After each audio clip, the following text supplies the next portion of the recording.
পাতিলে পলিথিন লাগিয়ে রান্না করলে পাতিলে কালি হবে না, সাথে পলিথিনও পুড়ে যাবে না। এই ভিডিওটা আমি কয়েকদিন আগেই ফেসবুকে দেখলাম।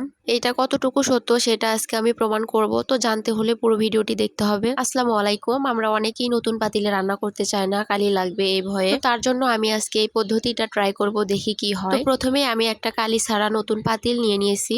তারপর হাতে একটু সরিষার তেল নিয়ে পাতিলটাকে আমি ভালোভাবে মাখিয়ে নিচ্ছি। তবে সরিষার তেলের পরিবর্তে এখানে সয়াবিন তেলও ব্যবহার করা যাবে। আপনাদের বাড়িতে যদি সরিষার তেল না থাকে আপনারা সয়াবিন তেল দিয়েও এই কাজটি করতে পারেন। তো তেল দিয়ে পাতিলটাকে ভালোভাবে মাখানো হয়ে গেলে এর উপরে আমি একটা পলিথিন দিয়ে ভালোভাবে পাতিলটাকে মুড়িয়ে দিব, যাতে করে এর ভিতরে কোনো বাতাস ঢুকতে না পারে।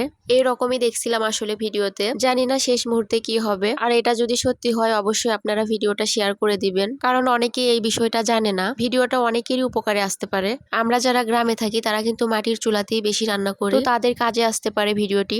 এখানে তেলটা একটু বেশি করে মাখিয়ে নিতে হবে। আর আপনারা এখানে যে কোনো ধরনের পলিথিন ব্যবহার করতে পারেন। এখন অবশ্য বাজারে কালো, সবুজ বিভিন্ন রকমেরই পলিথিন পাওয়া যায়। তো আপনারা আপনাদের ইচ্ছা মতো পলিথিন লাগিয়ে নেবেন। পলিথিন লাগানো হয়ে গেলে এর উপরে আমি আবারও একটু তেল দিয়ে নিব। তেলটা একটু বেশি করে মাখিয়ে নিতে হবে। আমি নিজেও জানি না শেষ মুহূর্তে কি হবে। তো যাই হোক, ভালোভাবে তেল মাখানো হয়ে গেলে পাতিলটাকে আমি চুলার উপর তুলে দিব। আর আমি আজকে বেশি কিছু রান্না করব না, একটা ডিম সিদ্ধ করব। তো তার জন্য পাতিলে একটা ডিম দিয়ে পরিমাণ মতো পানি দিয়ে দিয়েছি। তারপর চুলায় জাল লাগিয়ে দিলাম। আর আমার জালটা কিন্তু বেশ ভালোই জ্বলতেছে।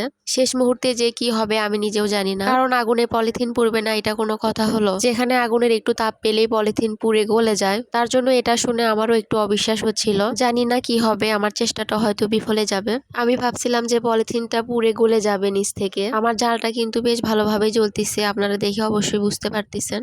উপরের দিকে কিন্তু পলিথিনটা পুড়ে যায়নি, বাট পাতিলের নিচে কি হচ্ছে সেটা আসলে দেখা যাচ্ছিল না। আমার মা তো এদিকে বলতিছে যে বাহিরে অনেকগুলা কালিয়ালা পাতিল আছে, তুমি আর নতুন করে এই পাতিলটাতে কালি করো না।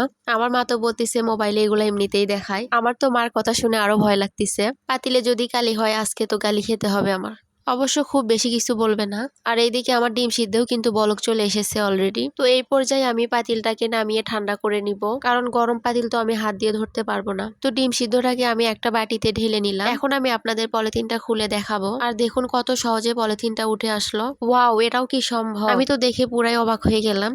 পলিথিনটা একটুও পুড়েনি, কিন্তু পলিথিনের ভিতরে একটু বাতাস ঢুকছিল। মানে পলিথিনের যে দুইটা কোণা থাকে ওই দুইটা কোণা আমি পাতিলে ভালোভাবে বসাতে পারিনি, ওই জন্য আসলে ওই জায়গাটুকুতে পলিথিন পুড়ে গেছে আর একটু কালি পড়ে গেছে।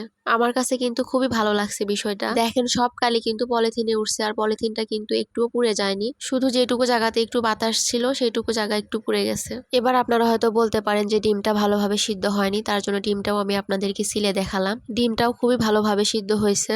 আমার ভিডিওটা যদি আপনাদের ভালো লাগে অবশ্যই একটা শেয়ার করে দিবেন, এতে করে যারা এই বিষয়টা জানে না তারা শিখতে পারবে। আজকে এ পর্যন্তই, সবাই ভালো থাকবেন। আল্লাহ হাফেজ।